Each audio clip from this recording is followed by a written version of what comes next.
When you start in a life that you don't want to lead for the next however many years, you got two decisions. Like, I'm just going to take what I got and I'm going to go with it, and that's the breaks, or I'm going to figure out how to change this. What does it take to go from nothing to something and then scale it into meaningful impact? Welcome back, or welcome to the Finding Mastery podcast. I am your host, Dr. Michael Gervais, by trade and training, a high-performance psychologist. I want to introduce you to someone you may not know, unless you're in the innovation space, JoAnn Garbin. She's a technology entrepreneur with a 25-year track record of turning big ideas into reality. And she's the co-author of The Insider's Guide to Innovation at Microsoft. I think innovation, what we go to is its value creation. So it's not just about delivering an idea or something new, but it's fundamentally bringing value to other people from their perspective.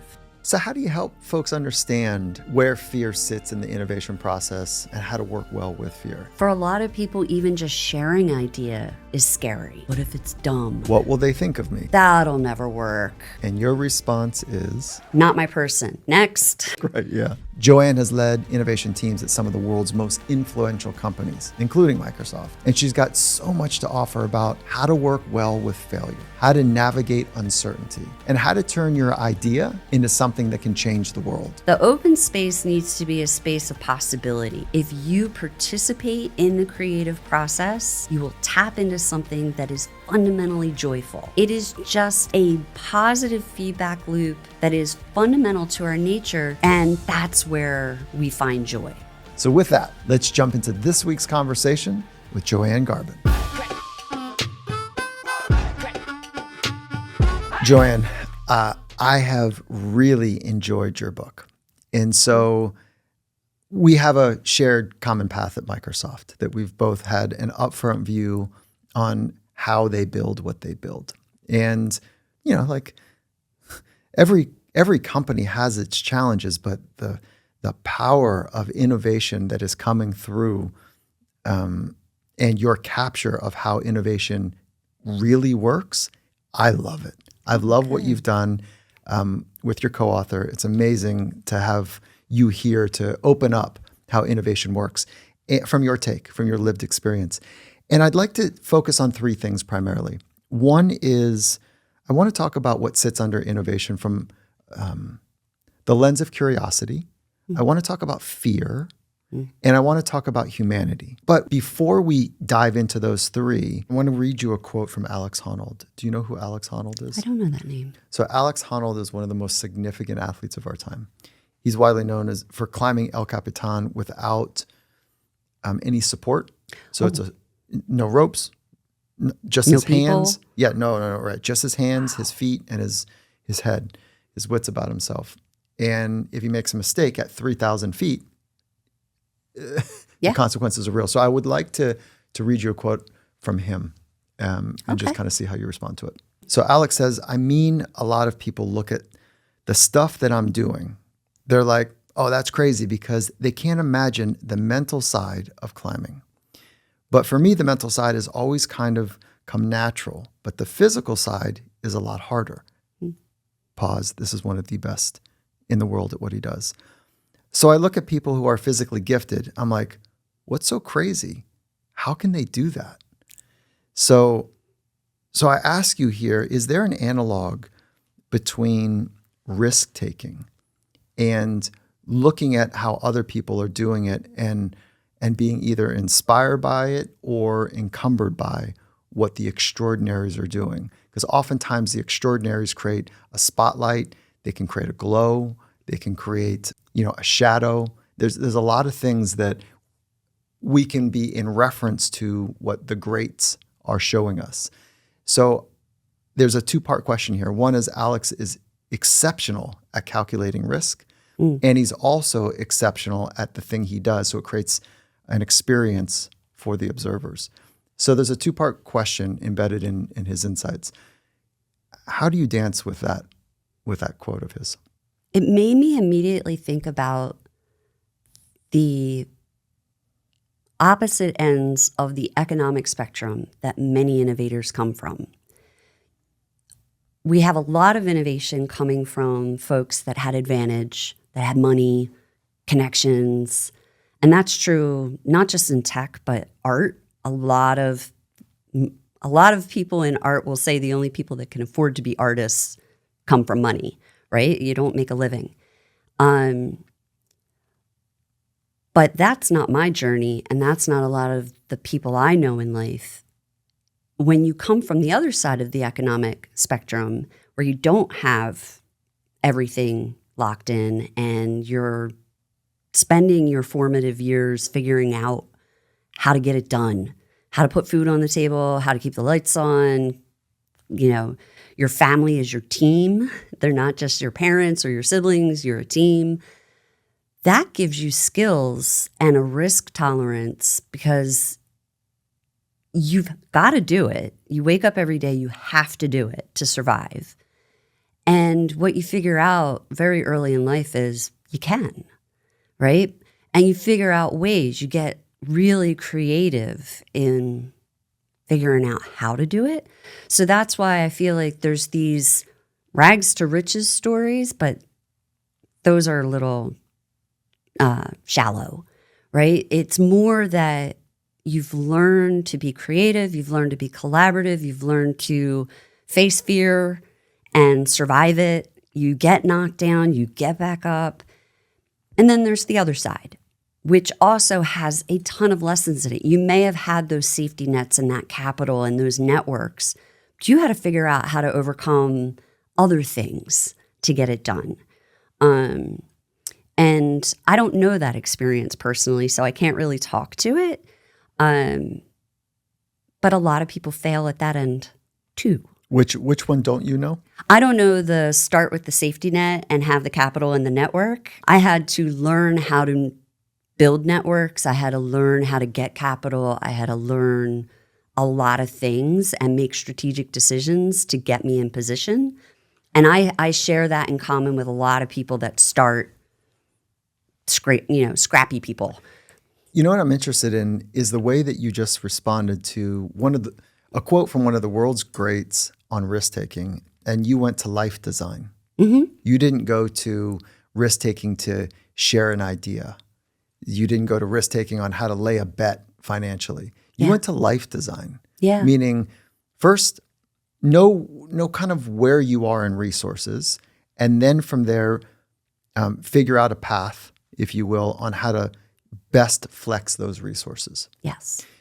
That's really interesting because I would not have imagined that you would have gone to life design. And so when you think of life risk, you go to the design of lifestyle or the way that you're going to live rather than sharing an idea. Yes. Ideas are cheap. That saying is popular for a reason. We all get ideas all the time. It's what are you trying to do? What are you doing with your time? What do you want to wake up and how do you want to spend your life? Fair warning, I'm an existentialist, so I believe that we're born and we make choices and we are in control to some extent. There's chaos, obviously, but we are in control of who we are and what we become. And innovation is also creativity. And creativity, this is something Dean and I connected on very early in our friendship. It's a fundamental part of being human. And so that's why we believe innovation skills are so important to everyone, because you're tapping into a fundamental aspect of humanity. And you're going to feel fuller. You're going to feel more satisfied with your daily existence if you have an opportunity to express that part of your humanity. So it's a little bit of my unconscious competence that I equate all of this to life design. But again, I also think it's being a bit of a scrappy upstart. When you start in a life that you don't want to lead for the next however many years, happy home, but otherwise our world was tough. You got two decisions, right? Like, I'm just going to take what I got and I'm going to go with it, and that's the breaks, or I'm going to figure out how to change this. And so maybe it's just that's where I started from. Yeah, that is awesome. So usually we think about innovation as like giving birth to an idea or a set of tools or a product that we're sharing it with others. I want to first make sure I'm thinking about it the way you're thinking about it. Innovation is really bringing something new to others. Creativity is new to self. That's the simplistic model that I use for those two. And first, before I take it one step further, do you agree with that? Do you have where's your point on the difference between creativity and innovation? They are obviously a continuum. I think innovation, what we go to is its value creation. Yeah. So it's not just about delivering an idea or something new, but it's fundamentally bringing value to other people from their perspective. I think we're saying the same thing, and you're taking an extra turn at it, which is saying if you are going to create something net new, if you're going to innovate and bring something to life, is it valuable? Yeah. Let's start with the first principle that it ought to be of value to others. Yeah. Right? Not a frivolous pursuit. Yeah. Okay. Julia has a great quote in the book. She's the president of the developer division, and she just says, if you don't achieve that, it's just a cool idea. Very cool. Okay. And the way that I would hope we can shape this is innovation, let's use the lens about innovating the next version of oneself. Mm-hmm. So creating something that is different than who you are today. You know that it's in there, the next version of you, if you will, but haven't quite sorted out the right set of practices to give birth to that new version of you, to open the aperture so that next version is more clear and more apparent. If we start with that premise for this conversation, can I just ask you, what version are you of yourself? And if we think about, this is a big question, right? Yeah. And the way that I think about version, the difference between 1 and 2 is it's a significant difference between 1 and 2. There could be 1.2 and 1.4 and 1.8. But 1 and 2 look different. They feel different. It's materially different. Yeah. And so when I think about major versions of oneself, just for fun, what version do you think you're on? That's a tough one. I lived many lives in my first 25 years. I think back to that period fondly. I would say somewhere in the 8 range, maybe. Okay. So you've had maybe? You've had some turns. Could be 80. Yeah, right. Most people, just for reference, say somewhere between 4 and 6. Okay. So maybe you've had some traumas that have helped shape it. Maybe you've had some extraordinary experiences, that are awe-shaking, fundamental that have taken it a couple extra clicks. Or maybe you've been deeply introspective that have taken it a few more clicks. And this is back of napkin science by me asking that question to thousands of people. Most people come back between 4 and 6. Yeah. So why do you think in the reference between most 4 and 6 and yours at 8, what would be the maybe additional? I think all of the above of what you listed. Born in a specific time in a specific place with circumstances that weren't, easygoing. What does that mean? So I actually just wrote an article with a friend about this. We're both 80s kids, and she has a magazine in Philly called Root Quarterly, and we were talking about the founder's mindset. And a lot of my thoughts have evolved based on this conversation with Heather, that at the end of the 70s and early 80s, divorce rates just went through the roof. I don't know if you remember that. And a lot of people, mostly women, ended up single parents. And my mom was one of them. And we lost everything. We went from having a custom built home that my mom designed and my dad built and our own business to my mom, 3 kids under the age of 9. And she didn't have anything more than a high school degree or a high school diploma. She was trained to be a secretary. And so we ended up, ironically, a lot of my friends have the same tale. We ended up being rented a house in a cemetery from the church. And that's, if we didn't have that, we wouldn't have had anywhere to live. You said you rented a house in a cemetery? Yes, I grew up in a cemetery. Awesome on Halloween, especially because my mom's a prankster. I have never met anyone that grew up in a cemetery. You got to have stories. Oh, yeah. So this is, okay, so we're starting off like, okay, pretty early disruption. Yes. Yeah. And I'm the youngest. So I had the advantage of being 3 when all this went down. And my one brother was 4, so we were pretty clueless. We didn't really understand that the whole world just blew up. My other brother was 9, and he had a good view of what just happened. So there's one of those traumatic things, right? Most recently, I shared with you, I went through cancer. That's a traumatic thing. We lost my sister-in-law when she was 41 to cancer. That's a trauma. There's all of these things that have, on that lens, have happened. And the type of cancer for you? Invasive breast cancer, which was what killed my sister-in-law. Mm-hmm. So. Yeah. And how are you doing through the process?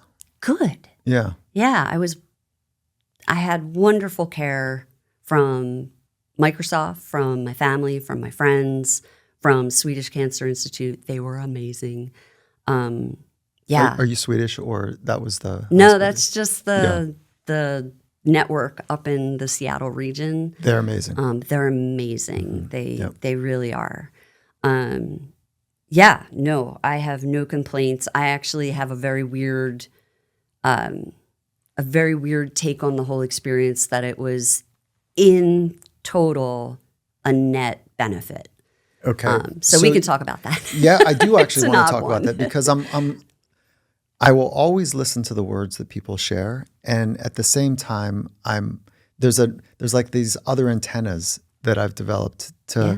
It's more of a sense felt about what's happening, and that's maybe either I don't know if I was born with it or I developed it by listening deeply with so many really interesting people. I wrote a blog about antennas. Okay, you probably developed it. Yeah, let's talk more about it. And so as the other antennas are present, I don't feel the embodied pain about either of those traumas. Yeah. And so that is either, oh, she's numb, she hasn't dealt with it, which I don't believe is the case, or she's like really processed well. And the third option is like compartmentalized, where it's just like, no, I know how to stay intellectual. And so which one of the 3 is it that I and the listener is feeling as you're talking about 2 really heavy situations? I hope it's the middle one, that I've processed it well. You know, if I am ignoring or compartmentalizing, I may not know. One of my natural tendencies is I love to learn. And I know that can sound trite, but I am just someone that loves to learn. I collect reference manuals. I read instructions. I interview people. And so experience doing is such a wonderful way to learn things. And so... Wait. You took a bridge there. Yeah. So I was going reference, listening to people, like the way you learn. Yes. And I was going, oh, okay. So I want to get to the gem about how you frame okay. experiences, because I think you're framing from early trauma to the most recent invasive breast cancer, that the framing has got you to the other side of like, no, I'm net better. Yeah. So I don't think it's the set of tools necessarily that get you to net better. I think first, like the big rock is how you frame experiences. We know that from research. If you frame getting old in a negative way, getting old is really hard. And materially, I'm not just talking about psychologically, but materially harder. And the same with just about any experience. If you frame it like, this is an opportunity, this is a challenge, I'm going to step into this. And I know that you naturally orientate your framing towards high agency. Yes. Oh, I'm an active person in how my life, the contour of my life. So can you talk about the framing when you're up against something that's hard? Yeah, I think that's so... I love when people help me figure out my own babble. So I definitely frame challenge as opportunity. Okay. They are one and the same. I do have preference for what kinds of challenges I want. For instance, chemo is a dreadful challenge, or could be. I looked at it as, this is what I have to go through. The numbers made sense. The doctors made sense. We came up with a plan that I could live through.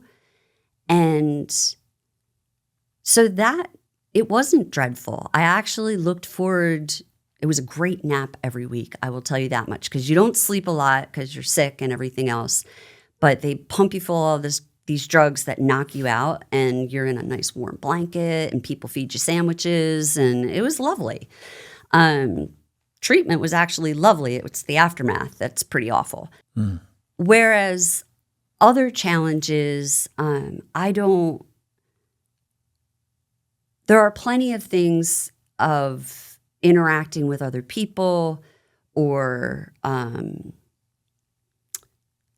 animals, and like seeing the way we treat the world, nature, animals. Those types of challenges can really unnerve me. So I think that's it. It's like when it's it is what it is situation, and probably because I was born into an is what it is situation, I have learned that it is, but I have a role to play. Yeah, I mean, one of the great That's insights. the frame. Yeah, one of the great insights is that an experience is just that. It's what you make of the experience that makes it so. Yeah. So like it's the lenses that we put on anything. And the reason I'm coming through this insight is because you've built a deep treatise on innovation. Yeah. And the way that you frame innovation is important. It's like your creative idea to get across to the innovation arc. There's a lot of challenges. So you're framing those challenges as opportunities. Yes. Opportunities for what?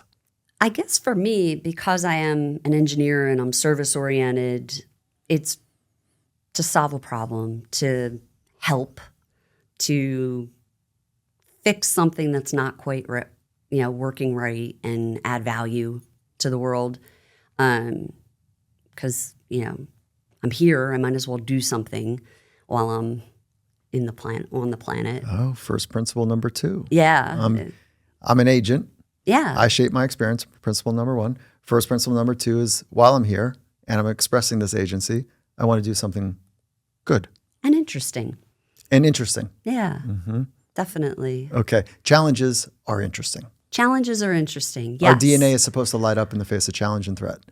And so when our DNA lights up, it's marked by the psychological skills to manage that really full central nervous system. When our central nervous system is fully switched on and activated, it can bring the best out of you, or it can bring the most constricted, tight experience out of you.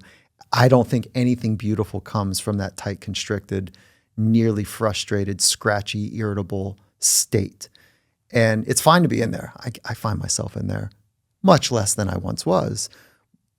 But to really create beauty, and it doesn't mean it needs to be aesthetically pleasing to all people, but it is aligned with your thoughts, your words, and your actions. There's beauty and power in that alignment.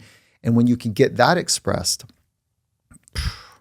it's amazing. I don't know if you noticed the opening quote from Rudolph Diesel. Yeah, I did. Yeah. That third stanza. Let's read it, actually. Oh, yeah. It's because Diesel was an inventor and an innovator, and he gets it. So the third stanza is, the introduction is a time of struggle against stupidity and envy, apathy and evil, secret opposition and open conflict of interest, the horrible period of struggle with man, a martyrdom, even if success ensues. Yeah, it's real. Okay, so there's a set of skills that we're going to point to, and I want to make sure that we illuminate those skills to be more curious, to work well with fear, and to bring a full humanity into whatever we're creating, whatever we're innovating here. All right, so let's start with curiosity.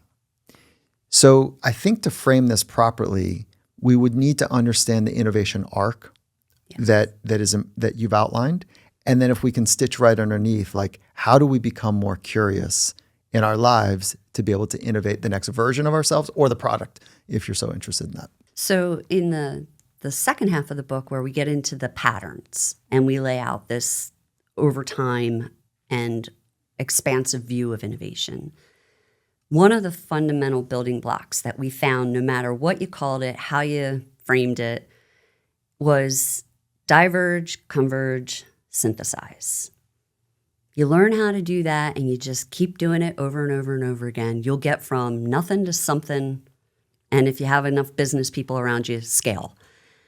Oh, that's good. Yeah, because like the synthesize is typically reserved for, in my world, philosophy, psychology, spirituality, in that world is like for the elders. Yeah.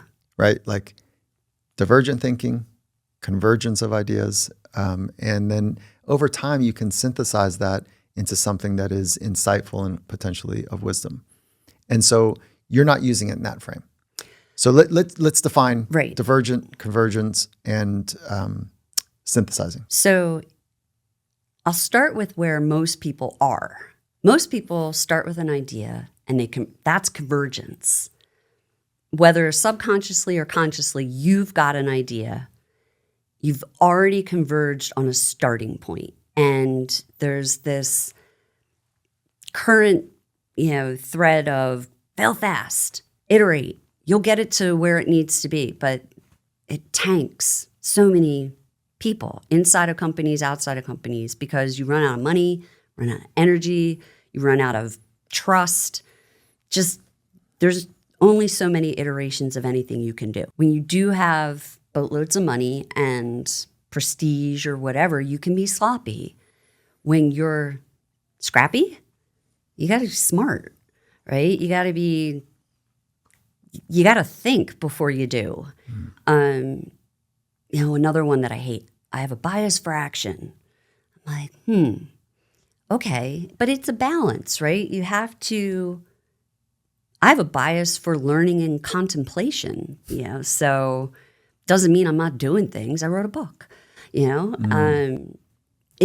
that soundbite social world we're in right now that fail fast was never, it was taken out of the context of learn, test, iterate, right? And if you drop the learn part of it, you're missing the divergence. So that's what we try to emphasize in the book is if you have an idea, which a lot of us get ideas, just stop for a moment, step back from it, and ask a lot of questions. Get curious about that idea. Why is that your idea? Where did it come from? Who cares? Do you care?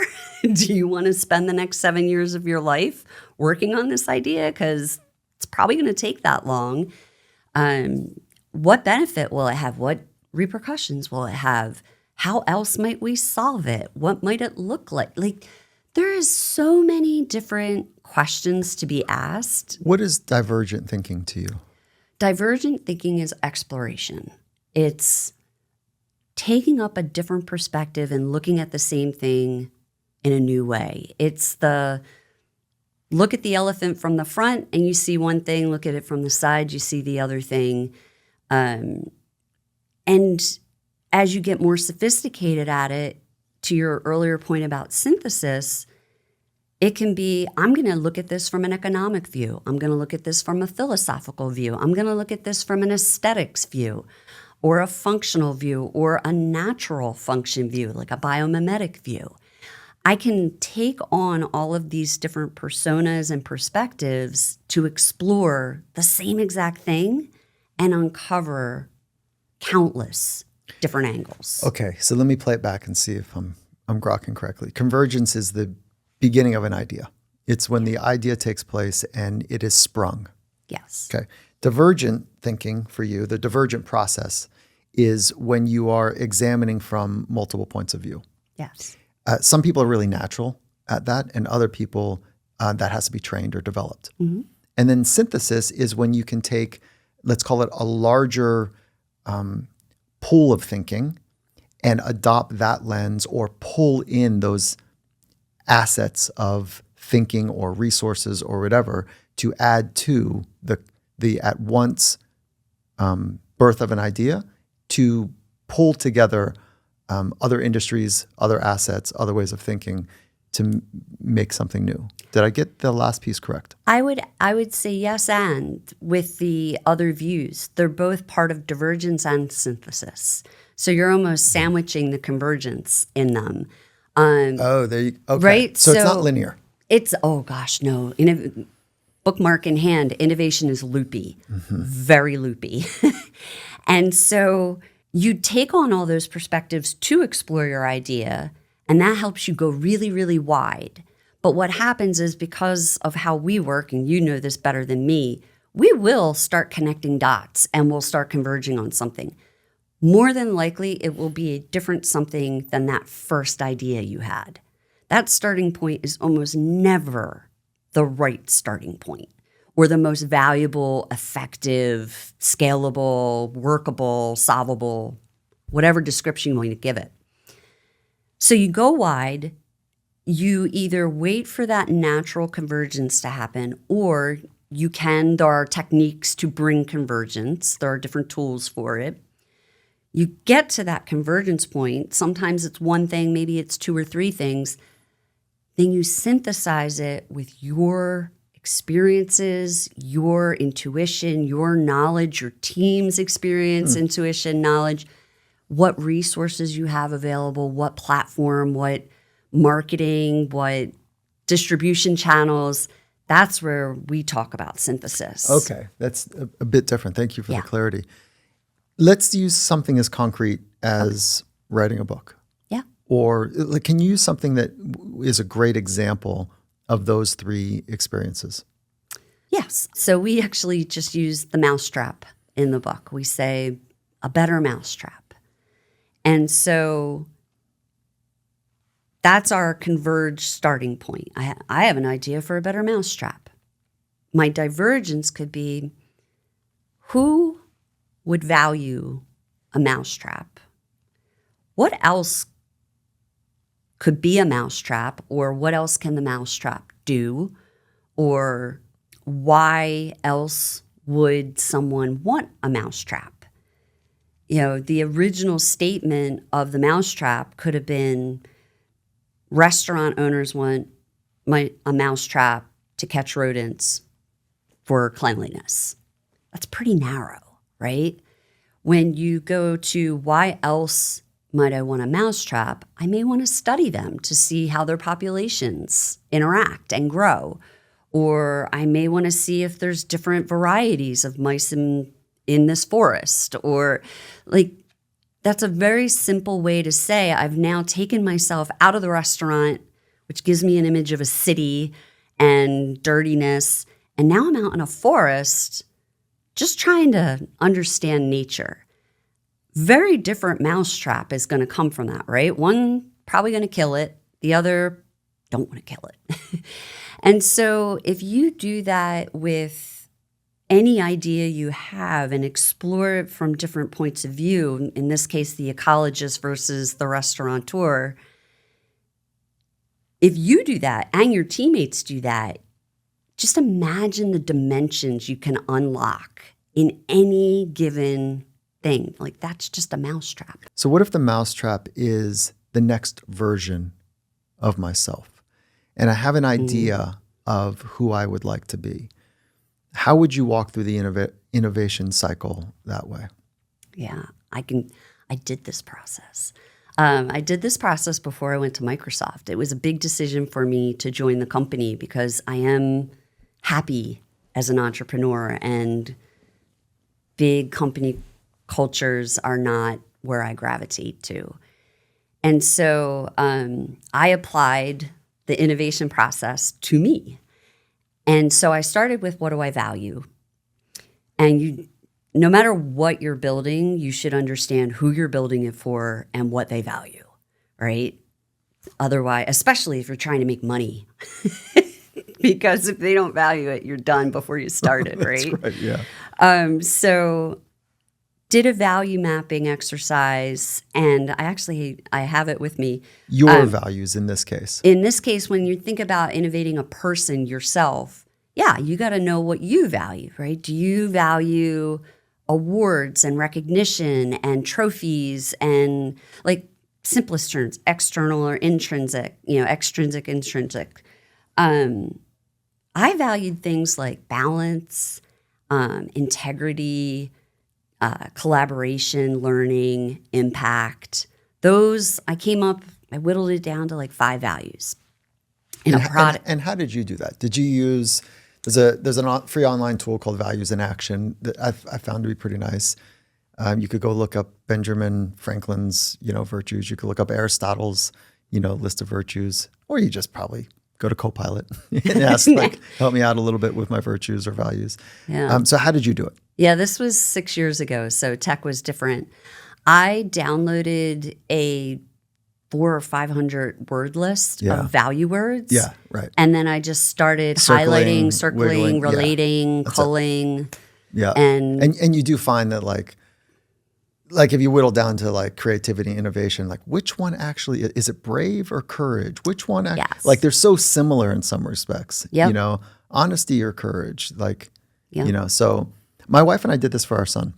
Yeah. So he's now 16. So it was 16 years ago. We wanted to be very clear about what we were, above all else, helping create for him. And so she went away and created a list of her values. I created a list of the values that mattered most for me that we wanted to pass on and teach. Not for ourselves, but that we wanted to teach. And then we whittled.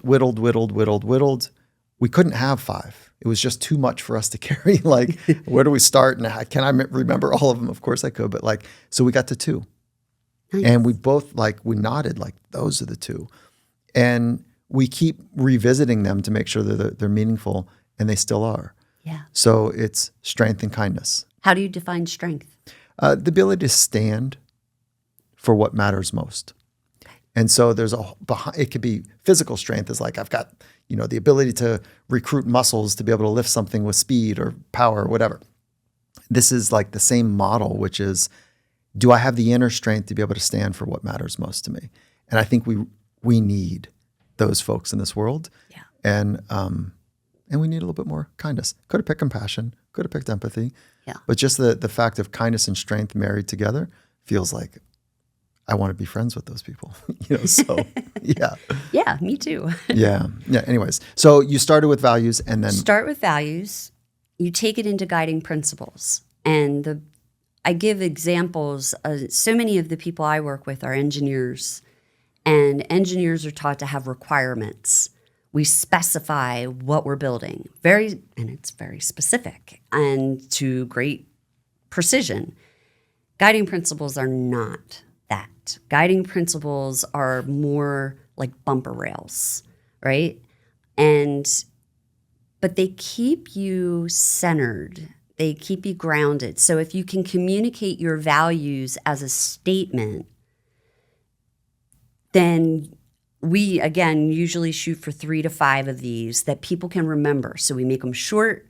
We make them, they become part of the team conversation. So you shared your values. Can you share your guiding principles? So those guiding principles are for the data center of the future, where Microsoft creates value for itself, its communities, and nature. And that it was phrased very specifically to not allow an or, it's and.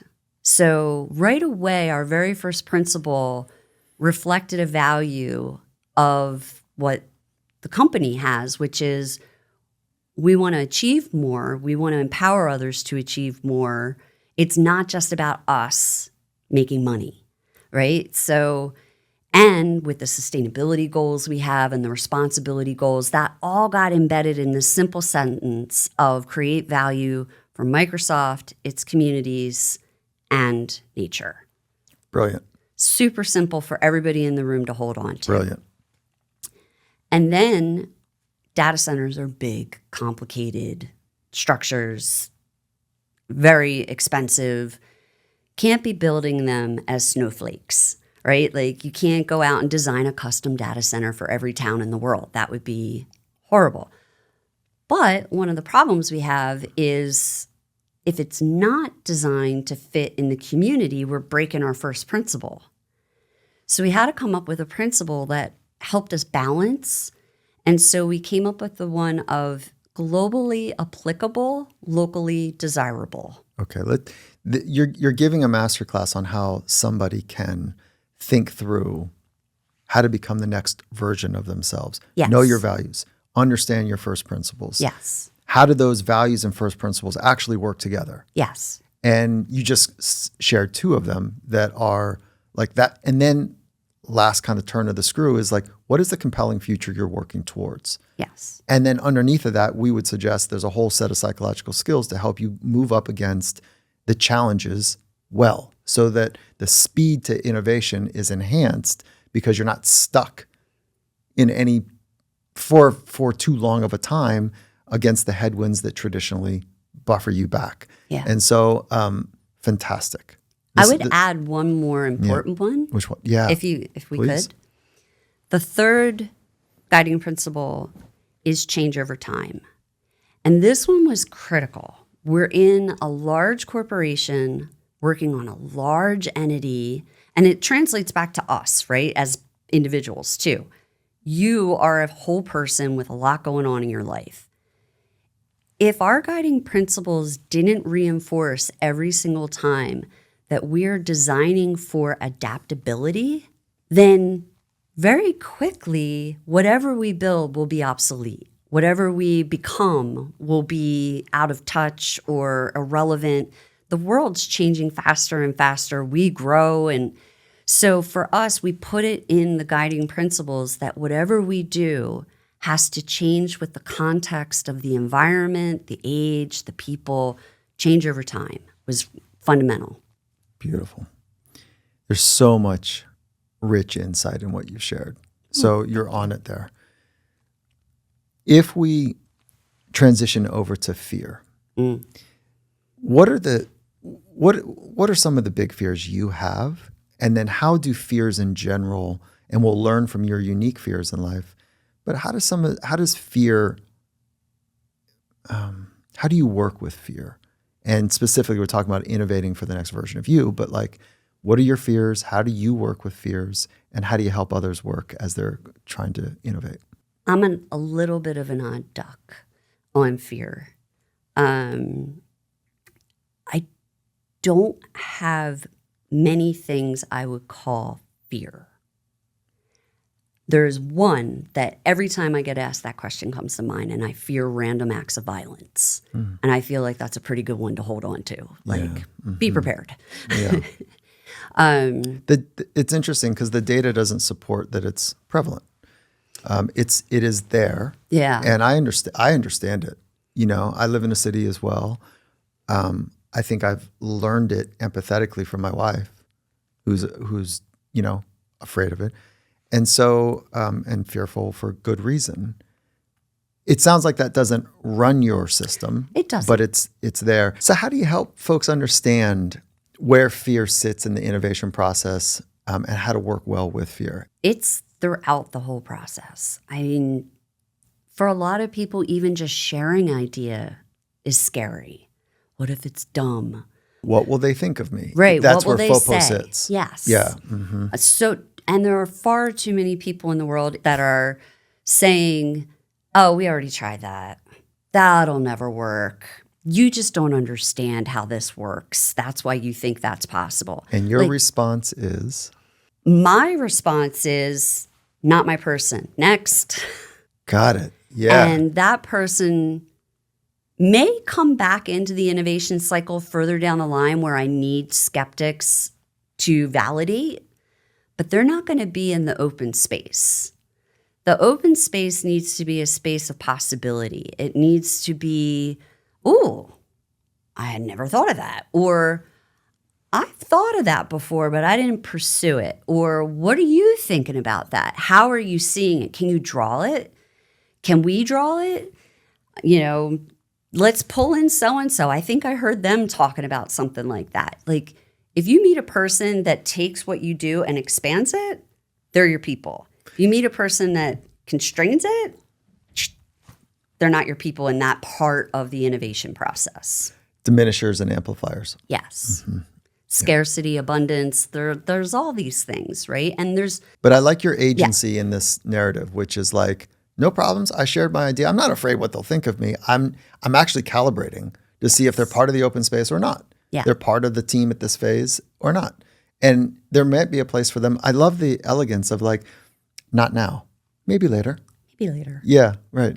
It's not judgmental or critical like another idiot. I think it's meant to be more factual than critical.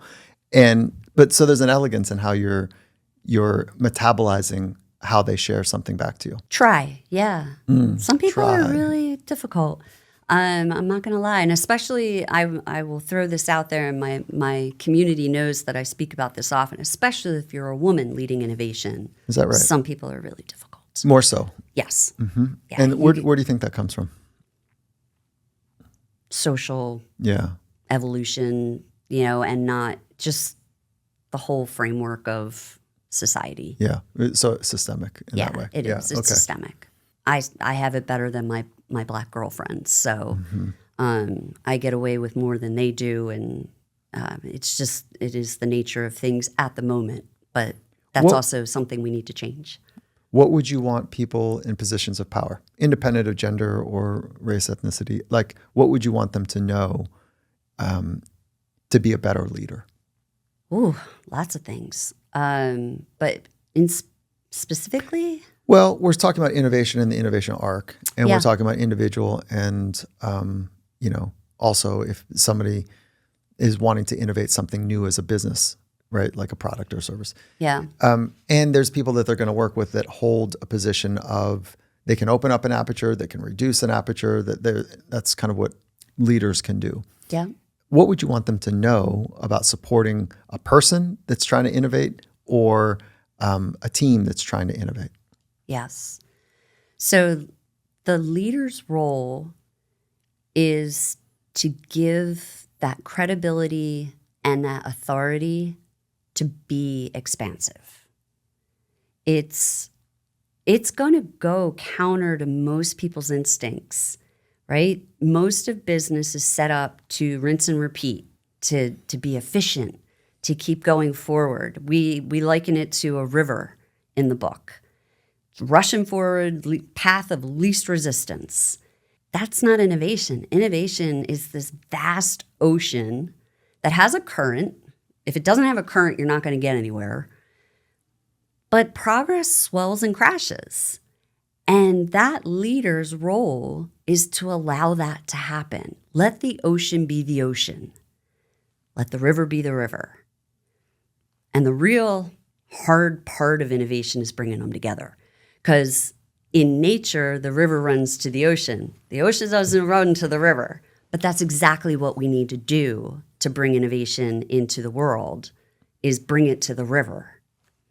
Very cool. Bring it to the river, not the river to the ocean. Right. Bring it to the river. How do you bring? So I was totally with you, and I'm like, oh, there's the business model, right? We need to know how to better be rivers that feed into the ocean so that we can get to the scale model to create real change. And you flip that on its head. Yeah, because the innovation's happening in the ocean, not in the river. Whoa, really? So I'm upside down now. Yeah. Right? So we don't have a natural model. It's an engine, and it makes sense, right? Like, we're trying to expedite progress. Nature's very slow at progress. We don't have that luxury in the business world of being slow at progress. So we have to engineer a way to bring the ocean to the river. What always comes to my mind, and maybe it's because I live in Seattle now, is a fish ladder or a lock, right? Like, we have to create these step changes. Even though the big vision is what you have to drive for. You can't look small because you'll never get anywhere. You have to look out far on the horizon, big ocean. But then you build these steps to bring this thing to the river. Now, you also do have to change the river. Most transformational innovation, where the most value lies, your existing systems, probably your business model, they're not going to support that. But you can't just shift the river. It has to happen over time, and it has to be thoughtful. You know, people don't change quickly, but they can change if you help them. What do you think people really, really, really want? I'm talking about the humanity of innovation, the humanity of becoming the next version of oneself.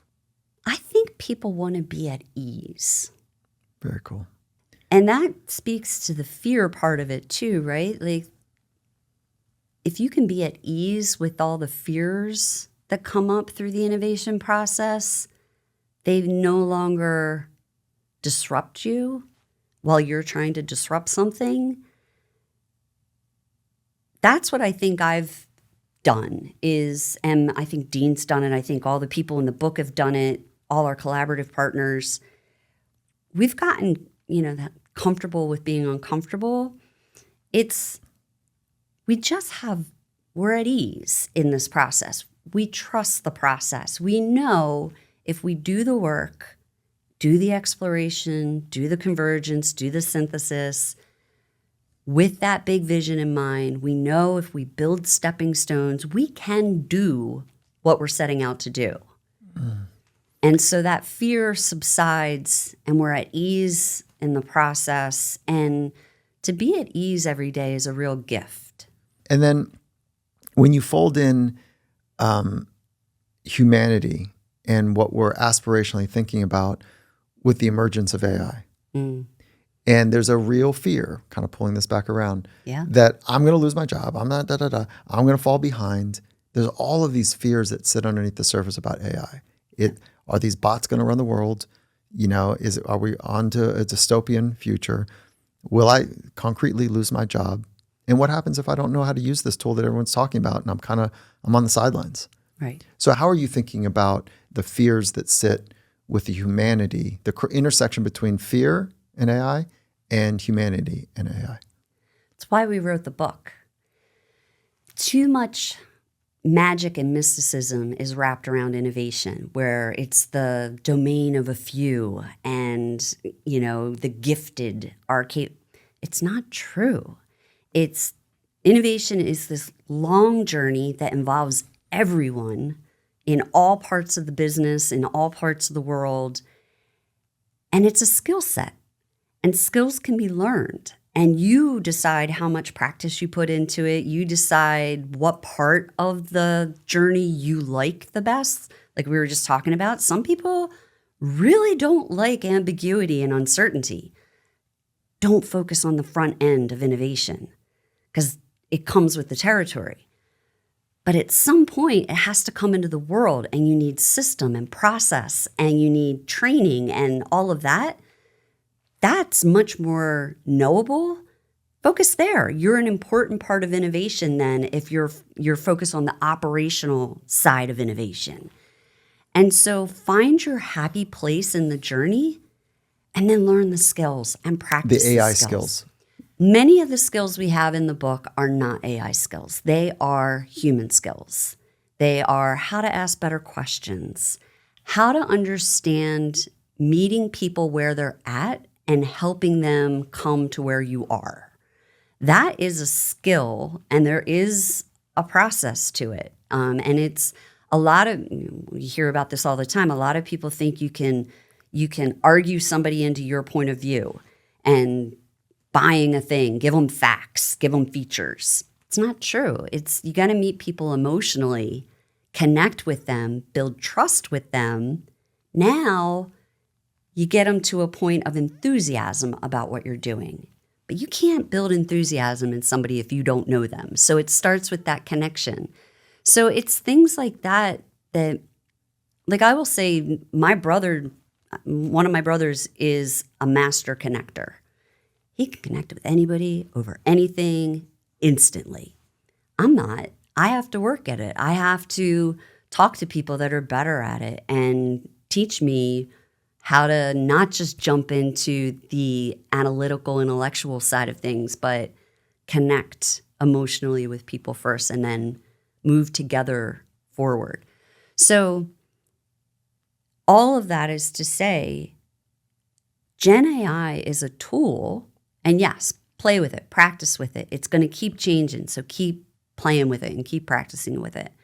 But there's a whole set of skills and innovation that have nothing to do with the current enabling mechanism, right? When we look at the different revolutions that have come by, you know, we've always thought that it would be a net negative. People are going to be displaced. But in the history, it's always panned out to be a net benefit. But there's transition involved. So you got to find your place in the transition. How are you using AI concretely right now? So we are, and I say we because it's always a team in my world, we are looking at some of these mechanisms that we use to move innovation forward. And there are parts that just decades of experience has shown us people don't like to invest in them, but they're critical. Divergence is one of those parts.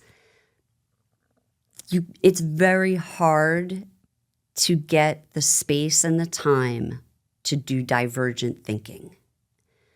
If you have a good leader, you get afforded that. So we're looking at AI and saying, well, instead of them having to hire us to come in and help them explore, let's build a tool that helps any individual sitting at home, watching a movie, laptop, multitasking, do a divergent exercise, explore a topic. And because we can train AI to be anything, we can make it expert at anything we want. And now if I want to sit down and have a conversation with a biologist, an artist, Paul Simon, like Bugs Bunny, I can do that. I can teach the AI to be those people and things, and I can be me, and we can work together on diverging around an idea I have, and it can really open up things. Fun. And the really cool thing is it removes a lot of the fear too, because now I'm in this safe space. It's just me. AI is not going to tell anybody I said this or did this or thought this.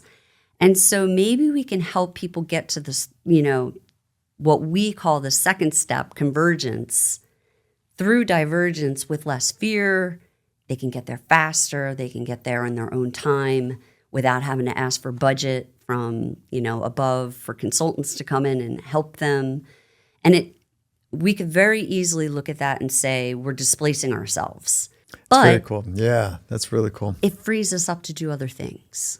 In that case, let's use Paul Simon or Bugs Bunny, if the engine is mimicking the way that they would potentially answer something, where does it leave folks that are the originator of ideas, like Paul Simon, or I don't know, like fill in the blank, any expert that you want to, from the language model, pull into your solution? Where does that leave the creators? I don't believe it cuts them out in a meaningful way because it's thin, right? It's a representation of them, and only a representation of what we know of them.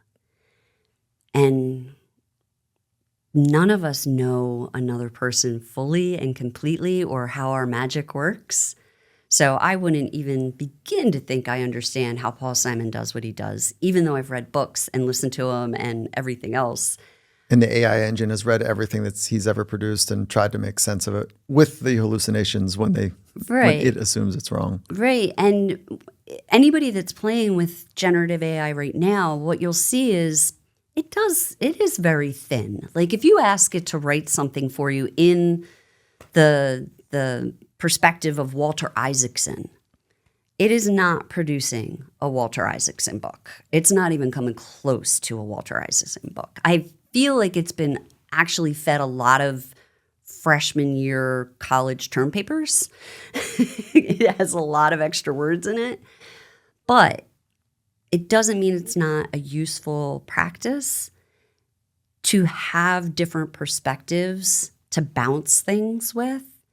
And the better you get at training it to be other things, the better that bouncing is going to be. So it just is a way to build a team. Like I know my team very well.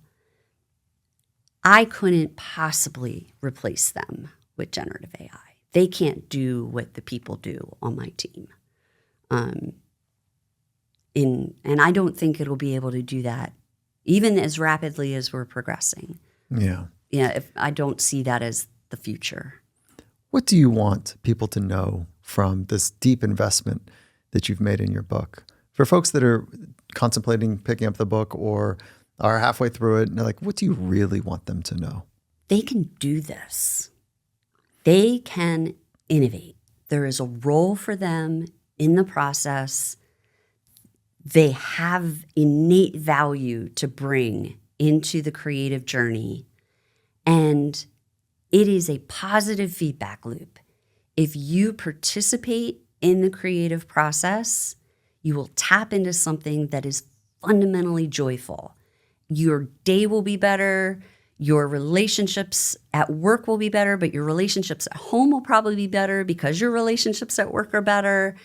It is just a positive feedback loop that is fundamental to our nature that unfortunately, the last revolution, technological revolution, took us out of it. We went from a manufacturing and farming where we put our hands on things and craftspeople.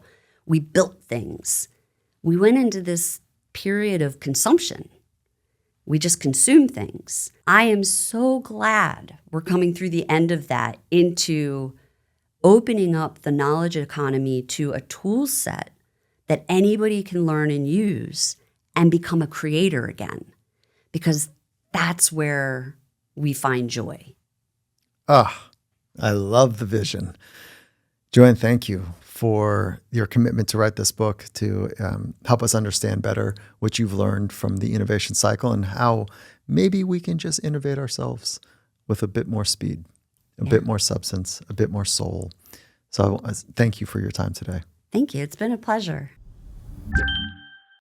That was really enjoyable. There's information that's flowing where it's like, yes, oh yeah, you too. Oh yes, I've seen that too. Okay, great. What about? Too much fun. Emma, who do you have lined up next? Okay, so next up we have something special because we have 2 podcasts dropping next week on Monday and Wednesday. That's right. Okay, so this is the Modern Leadership Series, right? Correct. Yes. Yes. So first up we have Apollo Global's very own Matt Breitfelder. Matt is a game changer. This one's going to be special for a lot of reasons because by title, Matt is the global head of human capital at Apollo Global. Now, Apollo Global is one of the world's largest asset management companies. And inside of that, he is a trailblazer. He is redefining leadership and human potential, full stop. Matt shares how he's breaking the mold, how he's challenging the status quo. So join us on Monday for a very special episode to discover our take on the future of modern leadership and why caring might just be the unlock to long-term success.